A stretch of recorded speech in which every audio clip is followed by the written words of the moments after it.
Hello students, last class में अपने topic study किया था ठोसों की द्रव में विलेयता। अभी अपने नेक्स्ट टॉपिक पे बात करने जा रहे हैं गैस की द्रव में विलेयता। तो देखो, जो गैस होती है वो द्रव में किस प्रकार विलेय होती है। अपने को पता है कि कोई भी गैस है अपने उसको द्रव के अंदर रख नहीं सकते, तो इसके लिए आपको थोड़ा सा कुछ कंसेप्ट पता होने चाहिए कुछ। और उसके अंदर क्या है, ये लिया अपनों ने द्रव। क्या ले लिया? द्रव। ये एक बंद पात्र लेते हैं, इसके अंदर गैस भी लेते हैं। ये क्या है? गैस। तो गैस द्रव के अंदर कैसे घोलेंगे? अब द्रव के अंदर गैस वैसे तो मिक्स होती नहीं है, कुछ इसके अंदर कंसेप्ट काम करते हैं। वो कौन से हैं? ये गैस के कण हैं। जब गैस के कण पास पास आ जाते हैं तो वो द्रव अवस्था में बदल जाते हैं, आपको पता है। तो देखो, इसमें क्या होता है कि जब गैस के कण पास पास आएंगे, गैस के कण क्या आएंगे? पास पास।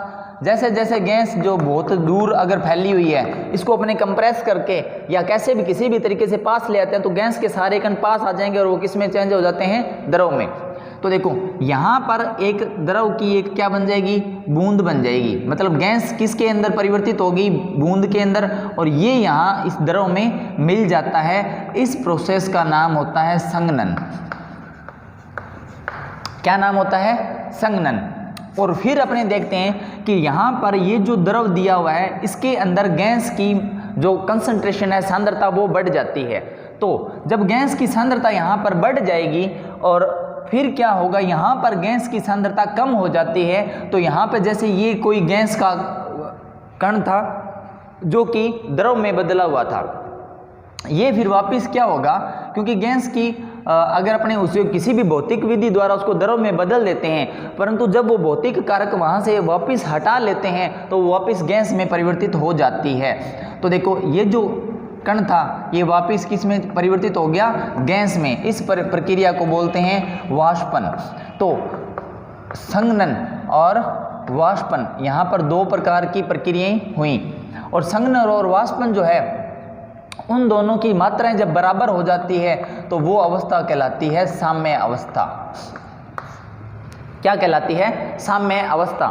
तो कोई भी जो गैस होती है वो द्रव के अंदर विलय नहीं हो सकती, परंतु द्रव अगर वो गैस द्रव में परिवर्तित हो जाए, फिर वो द्रव है, वो द्रव के अंदर विलय हो सकता है। तो इसमें अपने एक यहाँ पर एक टर्म्स पढ़ने जा रहे हैं, और वो है अवशोषण गुणांक।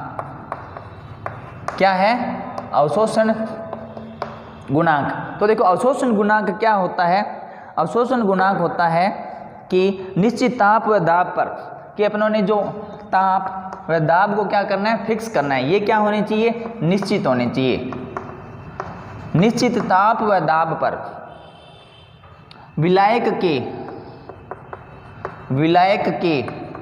1 लीटर आयतन में घुली हुई गैस की मात्रा, विलायक के 1 लीटर आयतन में घुली हुई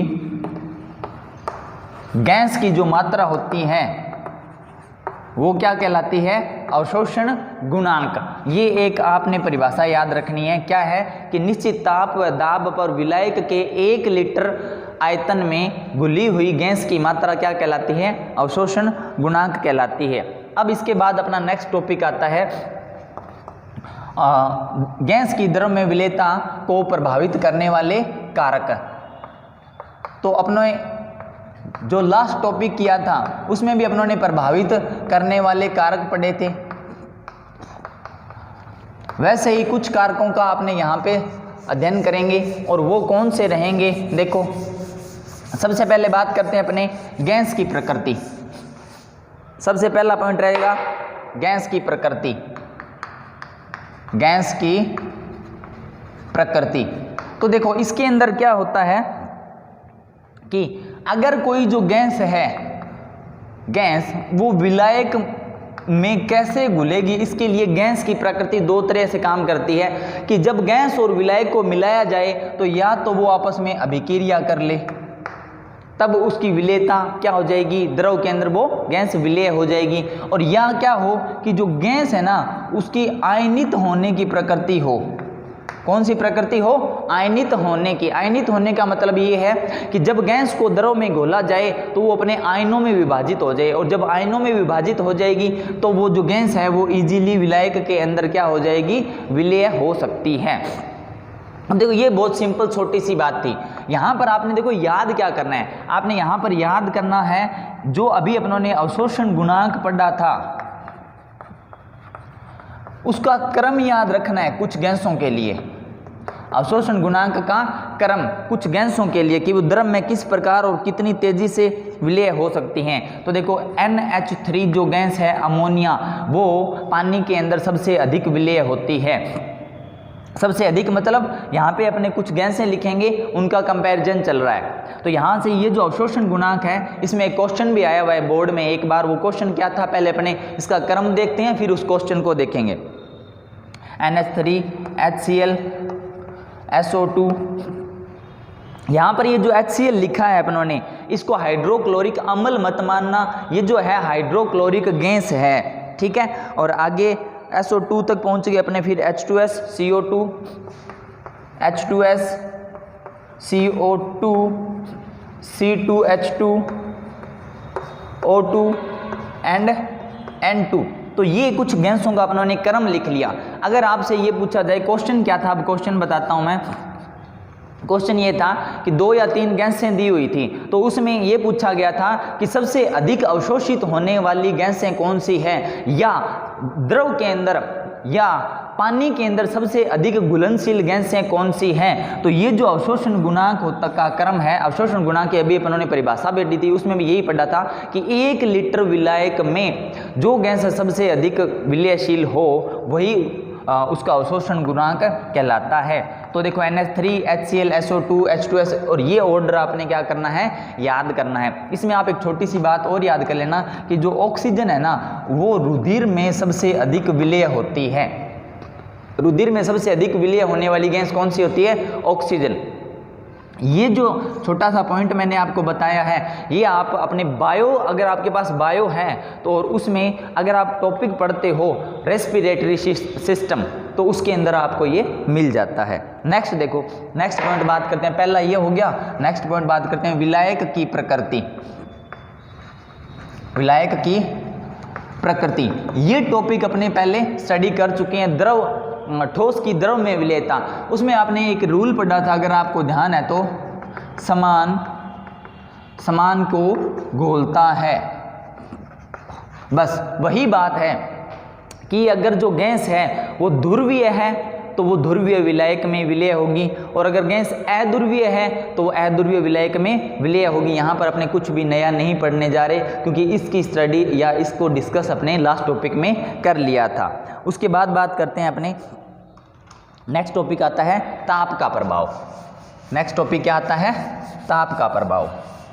तो देखो ताप का जो प्रभाव होता है, अगर किसी गैस को, जैसे अपनों ने लास्ट टॉपिक के अंदर पढ़ा था ताप का प्रभाव, जैसे अब यहाँ पर क्या होता है कि जैसे जैसे ताप को इंक्रीज करेंगे विलेयता कम होगी। क्या होगा? विलेयता कम होगी, मतलब विलेयता क्या हो जाएगी? डिक्रीज हो जाएगी। और ये क्यों होता है? ये इसलिए होता है कि जब गैस को किसी विलायक में घोला जाता है तो विलयन बनता है। क्या बनता है?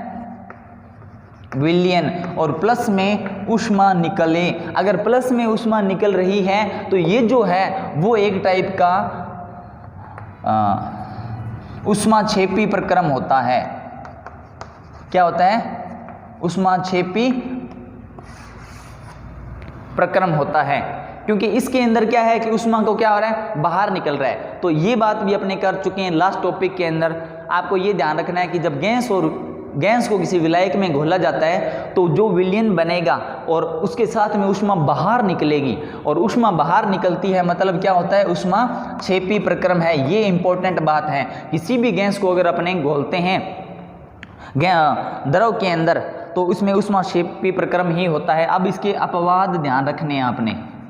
जब हाइड्रोजन वह हीलियम गैस को जब द्रव के अंदर घोला जाए, किसके अंदर घोला जाए, द्रव के अंदर घोला जाए, तो यहाँ पर जो प्रक्रम होगा वो ऊष्माशोषी होगा। बस इतना ही ध्यान रखना है आपने।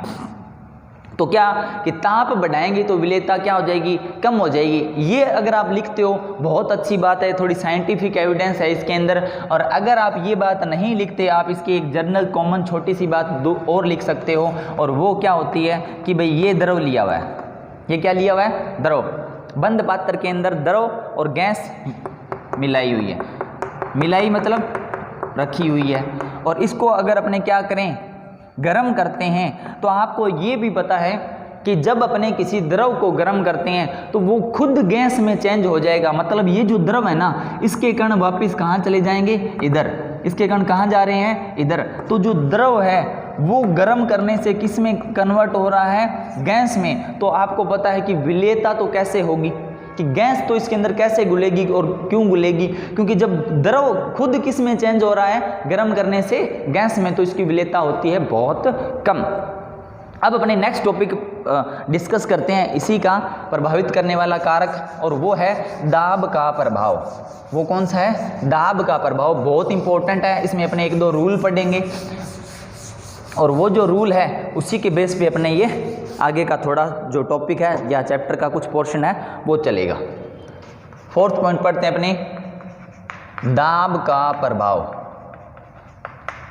तो देखो इसमें सबसे पहले अपने छोटी सी बात करते हैं, वो क्या, ये विलायक लिया हुआ है द्रव, ये यहाँ पर है गैस, यहाँ पर अपनों ने पिस्टन लगा दिया, क्या लगा दिया, पिस्टन, यहाँ पे कुछ वेट रख दिया W।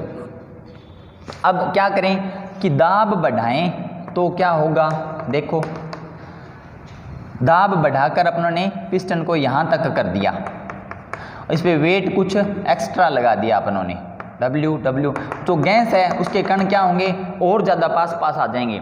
और इस लेक्चर के स्टार्टिंग में मैंने आपको बताया था कि जब गैस के कण पास पास आते हैं तो उस प्रक्रिया को बोलते हैं संघनन, और गैस किस में परिवर्तित हो जाती है, द्रव में परिवर्तित हो जाती है। और जब द्रव में परिवर्तित हो जाएगी, जैसे ये द्रव की बूंद बन गई और ये कहाँ आएगी, इस द्रव के अंदर, तो द्रव के अंदर क्या हो जाता है, विलय हो जाता है बहुत अच्छे तरीके से। तो आपको एक बार इतना यह ध्यान रखना है कि जब P को इंक्रीज करते हैं, P मतलब क्या, दाब बढ़ाते हैं, तो विलेयता भी बढ़ती है, विलेयता भी इंक्रीज होती है। ये तो एक छोटा सा इसका कंसेप्ट है। अब विलेयता को ये जो दाब का प्रभाव है, इसको बताने के लिए एक वैज्ञानिक था हेनरी, उसने एक नियम दिया था, और वो था हेनरी नियम। हेनरी नियम, अभी अपने 3 नियमों की स्टडी करेंगे, एक है हेनरी नियम, फिर पढ़ेंगे अपने डाल्टन, और फिर पढ़ेंगे अपने, उसको हेनरी का नियम ही बोलते हैं। और ये जो हेनरी के नियम की फर्स्ट स्थिति होगी, और ये हेनरी के नियम की सेकंड स्थिति होगी, या इसको हेनरी डाल्टन नियम भी बोलते हैं, या इसको डाल्टन और हेनरी नियम की एक विशेष स्थिति, ऐसे कुछ भी लिखा हुआ मिल सकता है आपको। हेनरी ने क्या कहा था, हेनरी ने ये कहा था कि अगर अपने किसी गैस को द्रव में विलय कर रहे हैं, तो इसकी लैंग्वेज पढ़ते हैं अपने, साम्य अवस्था पर। सबसे पहले अवस्था कौन सी होनी चाहिए, साम्य अवस्था। साम्य अवस्था का मतलब, और उसके अंदर कुछ चीज़ें फिक्स करनी है आपने, और फिक्स क्या करनी है, स्थिर ताप पर। क्या फिक्स करना है, स्थिर ताप।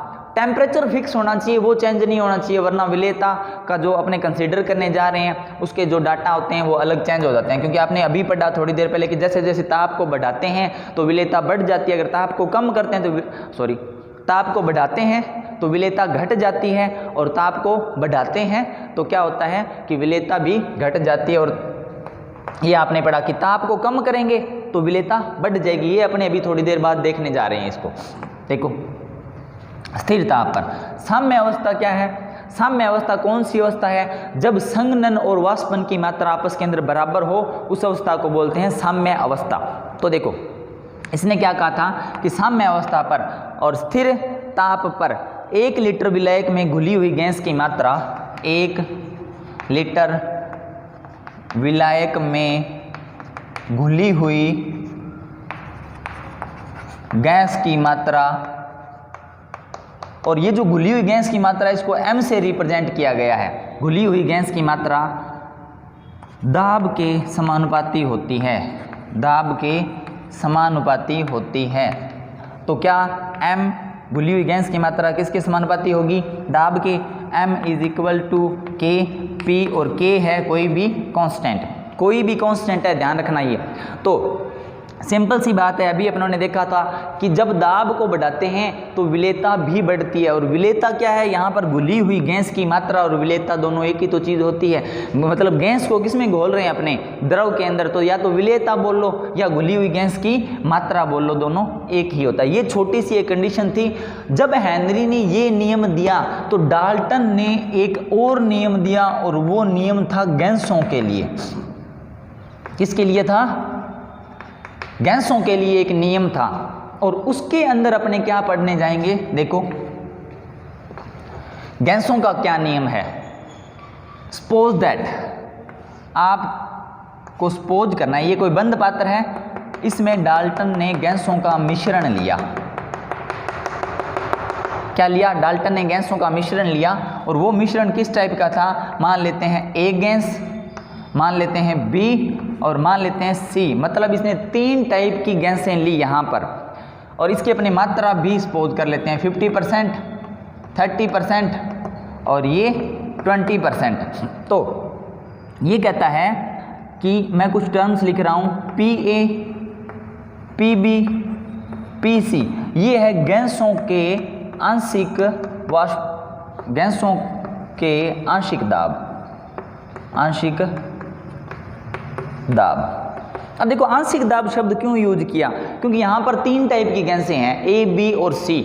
ये जो गैसें हैं इसके कण, जो जितने भी कण होते हैं, आपको पता है कि गैसें एक सीधी रेखा में गमन करने वाली होती है। तो मान लेते हैं ये कण है, ये इधर जा रहा है, यहाँ टकराएगा, यहाँ टकराया, यहाँ से इधर गया, यहाँ से इधर गया, इधर से इधर आया, यहाँ, मतलब इसकी जितनी भी दीवारें हैं उसके ऊपर सभी गैसों के सभी कण क्या कर रहे हैं? टक्कर पैदा कर रहे हैं। तो अब देखो ये जो सतह है इस पर आप मुझे ये बताओ कि यहाँ पर अपने पास 3 टाइप की गैस हैं, तो किसी एक ही गैस के कण टकरा रहे हैं या सभी के कण टकरा रहे हैं? तो इसका नाम दिया गया आंशिक दाब। PA क्या चीज है? A का आंशिक दाब। PB क्या चीज है? B का आंशिक दाब। और PC क्या है? C का आंशिक दाब। अब इसने एक रूल बताया था, और वो क्या था?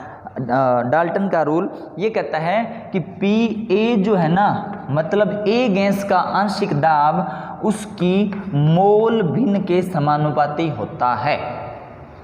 क्या बताया इसने? कि PA, A गैस का आंशिक दाब उसकी मोल भिन्न के समानुपाती होता है। इसी प्रकार PB किसके समानुपाती होगा? X B के। और PC किसके समानुपाती होगा? X C के। बस ये इतना ही रूल ध्यान रखना है। अब ये है क्या, इसको थोड़ा सा और एक्सप्लेन करते हैं। ये कहता है कि ये जो दीवार, जो सतह हैं उसके ऊपर, जैसे ये यहाँ पर या यहाँ पर जो गैसें टकराएंगी उससे दाब लगेगा। तो वो जो दाब है ना, अगर गैस के किसके मोल भिन्न के समानुपाती होता है। अब देखो सबसे अधिक दाब यहाँ पे कौन लगा रहा है? A gas. क्यों? क्योंकि इसमें 50% मात्रा इसकी ली हुई है। तो इसकी 50% मात्रा है तो इसकी मोल भी क्या है? यहाँ पर ज़्यादा लिए हुए हैं, है ना। और B के मोल क्या है? थोड़े कम। और C की मात्रा कम है तो इसके मोल भी क्या हो जाएंगे? कम। तो जितने मोल होंगे उतना ही वो क्या लगाएगा? उसी के समानुपाती क्या लगाएगा? दाब लगाएगा। XC की मात्रा सबसे कम है तो दाब क्या हो जाएगा? सबसे कम। XA की मात्रा सबसे अधिक है तो दाब क्या हो जाएगा? सबसे अधिक। अब देखो जब हेनरी ने ये नियम दिया था उसी टाइम डाल्टन ने ये नियम दिया, और ये नियम किसके लिए था? गैसों के लिए। ये ध्यान रखना, गैसों के लिए था। अब अपने हेनरी ने क्या हुआ कि इस नियम को और खुद वाले नियम से मिलाकर एक नया नियम बनाया। और वो क्या था? वो ये था, हेनरी ये कहता है कि अगर ये जैसे द्रव है, यहाँ पर मान लेते हैं 2 टाइप की गैसें हैं, A और B, ये है द्रव, विलायक। तो अब हेनरी की जो आगे वाली कंडीशन थी, दूसरी कंडीशन, उसने ये बताया था, उसने ये तो सिर्फ गैसों के लिए बताया, और ये किसने बता दिया? हेनरी ने द्रव और गैस के लिए, मतलब उसकी विलेयता के लिए बता दिया। तो इसने ये कहा था कि साम्य अवस्था पर, वे वापिस वही बात करते हैं, साम्य अवस्था पर और टेम्परेचर क्या होना चाहिए? नियत या स्थिर टेम्परेचर या नियत टेम्परेचर पर घुली हुई गैस की मात्रा, नियत ताप पर घुली हुई गैस के मोल अंश। अब यहाँ पे मात्रा तो यहाँ बताया, और यहाँ क्या बताया? घुली हुई गैस के मोल अंश, घुली हुई गैस के मोल अंश उसके आंशिक दाब के समानुपाती होते हैं। क्या होते हैं? आंशिक दाब के समानुपाती होते हैं। यहां पर अपने पास दो गैसें ली हुई है, ए और बी। तो देखो ए और बी जो गैसें हैं, ये कौन किसके समानुपाती होता है? ये घुली हुई गैस के मोल अंश आंशिक दाब के समानुपाती होते हैं।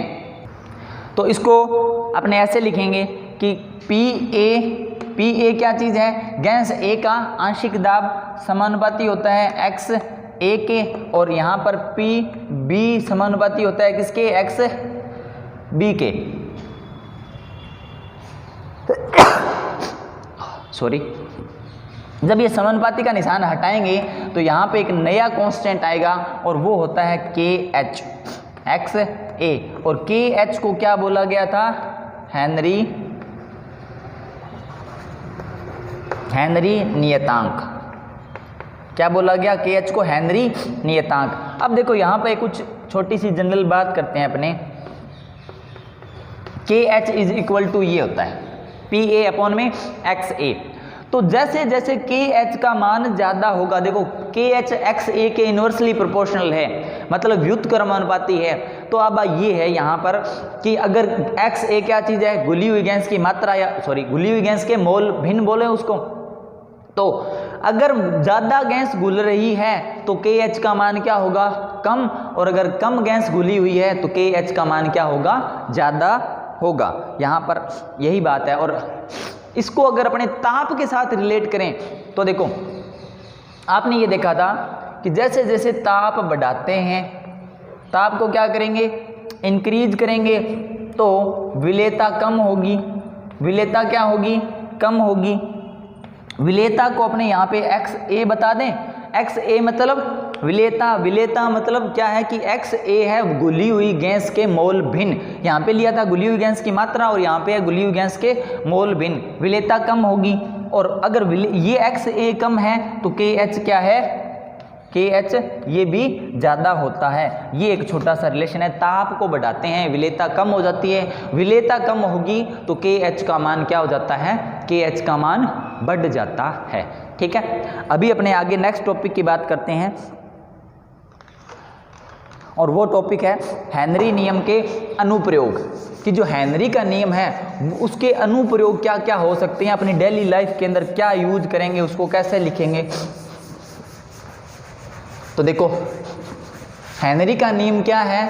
हेनरी ने जो नियम दिया था वो नियम है कि द्रव में जब गैस को घोलते हैं तो उस पर दाब का क्या प्रभाव पड़ता है। दाब के प्रभाव को कंसीडर करने के लिए हेनरी ने नियम दिया था। अच्छा, इसमें मैं एक बात यहाँ पे आपको क्लियर करता हूँ। अगर आपसे बोर्ड में सीधा क्वेश्चन पूछा जाए कि हेनरी का नियम लिखिए या हेनरी का नियम समझाइए कुछ भी, तो हेनरी के नियम की जो सेकंड स्थिति है ना उसको लिखना है, ये ध्यान रखना, फर्स्ट मत लिखना। देखो सबसे पहले इसका जो अनुप्रयोग है, अनुप्रयोग मतलब हेनरी का नियम कहाँ कहाँ यूज होता है। सबसे पहले बात करते हैं अपने कोल्ड ड्रिंक्स में। किसके अंदर? कोल्ड ड्रिंक्स में। आपको पता है कि कोई भी कोल्ड ड्रिंक्स की जो बोतल होती है उसके अंदर कोई लिक्विड होता है और उसमें गैस भी मिली होती है। अब इसका जो ढक्कन होता है, आपको ये ध्यान रखना है कि ये जो गैस है वो बहुत अधिक दाब लगाकर इसके अंदर डाली जाती है। जब ढक्कन हटाते हैं अपने यहाँ से तो आपको पता है कि घुली हुई गैस है वो बहुत उसकी ज़्यादा मात्रा क्या होती है, बाहर निकल जाती है। तो ये एक छोटा सा सिंपल सा अनुप्रयोग है। सबसे पहला अनुप्रयोग कोल्ड ड्रिंक में। उसके बाद सेकंड और थर्ड अनुप्रयोग जो अपने पढ़ने जा रहे हैं वो बहुत बहुत इम्पोर्टेंट है। इसके अंदर क्या है, सेकंड बात करते हैं अपने पर्वतारोही। पर्वतारोही का मतलब क्या है, ये कोई पहाड़ है, ये धरातल है। तो क्या होता है कि जो धरातल है वहाँ पर ऑक्सीजन का घनत्व ज़्यादा होता है। ऑक्सीजन का घनत्व क्या होता है, ज़्यादा होता है। ऑक्सीजन का घनत्व ज़्यादा होता है और अपने जब श्वास लेते हैं तो पूरी जितनी ऑक्सीजन अपने को चाहिए उतनी अपने ग्रहण कर सकते हैं। जैसे जैसे जैसे अपने ऊपर की तरफ जाते हैं तो ऑक्सीजन का जो घनत्व है ना वो क्या होता जाता है, कम होता जाता है। तो ऐसे स्थान जो बहुत अधिक ऊंचाई पर हों धरातल से, पहाड़ों पर, जैसे अगर अपने बात करें इंडिया की तो हिमाचल, जम्मू कश्मीर, वहाँ के जो लोग हैं उनके अंदर क्या खास चीज़ देखने को मिलेगी आपकी कि वहाँ के जो लोग हैं ना उनमें ऑक्सीजन का घनत्व जैसे ऊंचाई पर कम है तो श्वास के साथ ऑक्सीजन उसके शरीर में कम जाएगी। यहाँ पर दो घटनाएं होती है। जब ऑक्सीजन कम मिलेगी तो उनकी जो मानसिक स्थिति होती है, मतलब उनका जो मानसिक या मेंटल लेवल होता है वो धरातल पर रहने वालों से थोड़ा सा क्या होता है, कम होता है। और अगर अपने वहाँ पे जाते हैं, अगर आप कहीं कभी घूमने गए हो या इन फ्यूचर कभी आपको घूमने जाने का प्लान है तो बहुत अधिक अगर हाइट पे जाओगे अगर आप, तो वहाँ पर आपको उल्टियाँ भी होने लग जाएगी, उल्टियाँ होने लग जाती है कई बार। और ये क्यों होता है, क्योंकि बॉडी के अंदर ऑक्सीजन पर्टिकुलर पहुँचती नहीं है। और ऑक्सीजन क्या होता है कि सभी जितने भी कोशिकाएं हैं उनको अपना भोजन बनाने के लिए या उनको कार्य करने के लिए ऑक्सीजन का रिक्वायरमेंट रहता ही रहता है।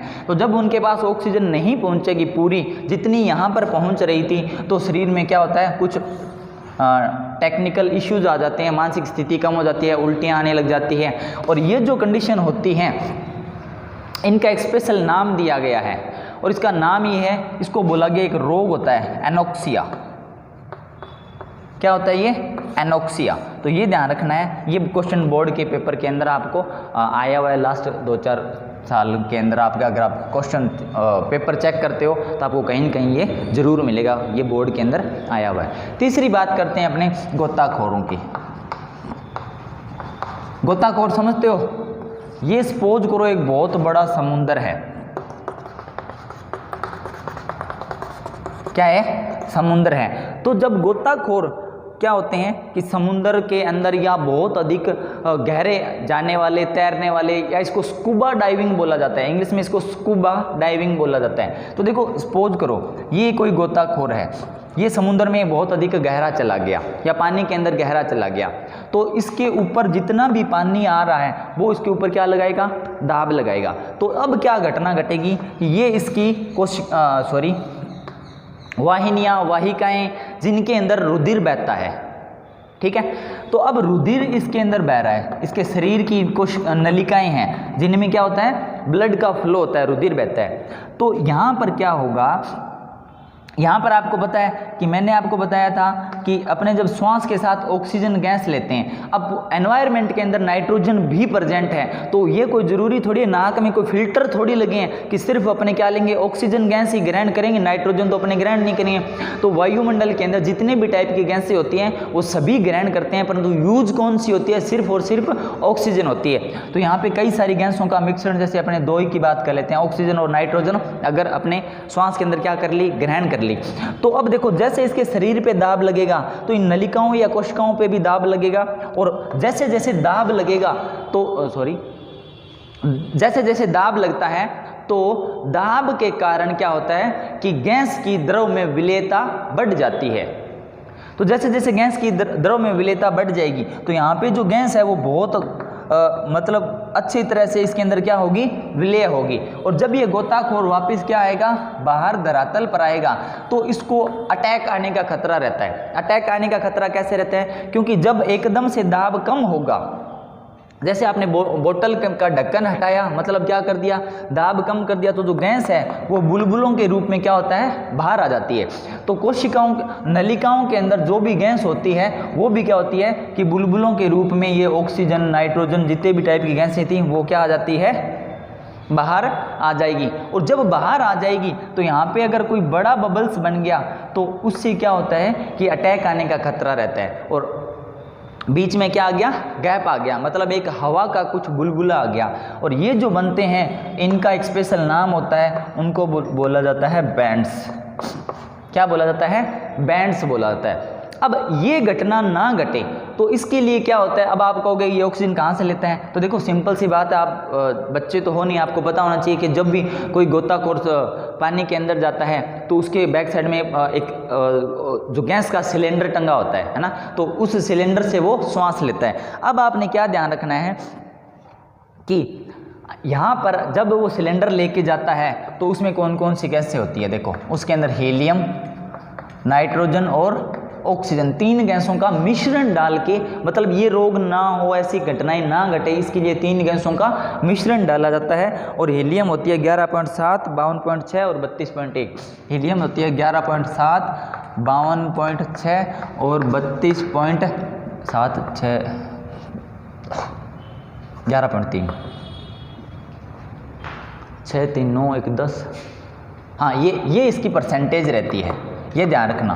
तो ये एक क्वेश्चन आया हुआ था कि जो गोताखोर जो सिलेंडर होता है उसमें कौन कौन सी गैसों का मिश्रण होता है और कितने % होता है। 11.32, ये 7 ही, थोड़ा सही करते हैं इसको, ये 7 है और ये 7, 8 और 2, ये % है। तो उसके अंदर कौन सी गैसें मिलेंगी अपने को, हीलियम, नाइट्रोजन और ऑक्सीजन। अब देखो नाइट्रोजन और ऑक्सीजन के मैंने बारे में आपको बता दिया। हीलियम जो है, और हीलियम के से की खास बात क्या होती है कि हीलियम गैस एक ऐसी गैस है जो दाब लगाते हैं तो उसकी विलेयता क्या होती है, कम होती है। तो जो कुछ मात्रा में क्या आ गई, हीलियम आ गई, वरना यहाँ पे क्या था कि 78% क्या थी, नाइट्रोजन थी। तो 78% नाइट्रोजन वो ग्रहण करता है, तो यहाँ पे बबल्स बनने का ज़्यादा खतरा रहता है। तो हीलियम की विलेयता क्या होती है, कम होती है। आपने ये जो अनुपात है उसको ध्यान रखना है, हीलियम, नाइट्रोजन और ऑक्सीजन। और ये जब मिला देते हैं तो ऐसी बीमारी नहीं होती। अभी क्लास कंप्लीट करते हैं, नेक्स्ट क्लास के अंदर नेक्स्ट टॉपिक डिस्कस करेंगे।